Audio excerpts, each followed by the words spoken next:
आता मी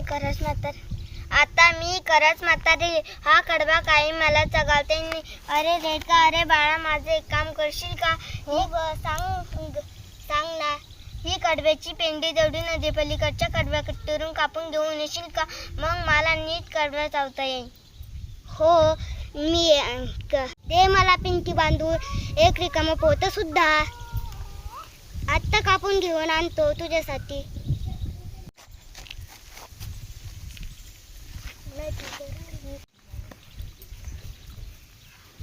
नदी तर आली. नदीचा लई मोठा आवाज येतोय. मी जाऊ शकेल का नदी ओलांडून? मला भीती वाटते.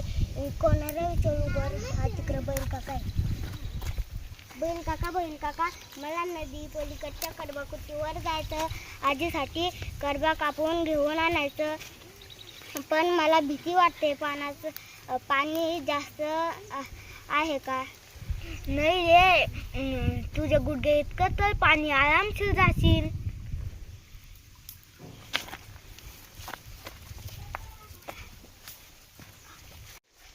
अरे वेड्या, कुठं चाललास? नदीला पाणी किती आलंय?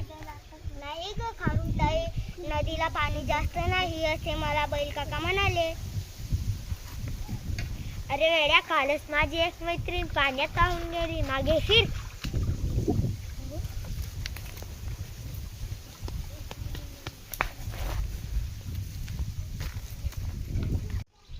अरे लगेच परत आला. कडबाकुट्टी बंद होती का? नाही ग आजी, मी कडबाकुट्टीला गेलोच नाही. नदीपासूनच परत आलो. नदीला पाणी जास्त आहे. अरे असं कसं होईल? सकाळीच तर गाढव दादा नदी पार करून आला. गाढव दादा म्हणे माझ्या पोटापर्यंत सुद्धा पाणी नाही.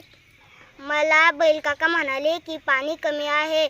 पण खारुताई म्हणाली की खारुताईची एक मैत्रीण पाण्यातून वाहून गेली. मग मी घाबरलो आणि परत आलो. अरे नीट विचार कर. बैल काका किती उंच आहे?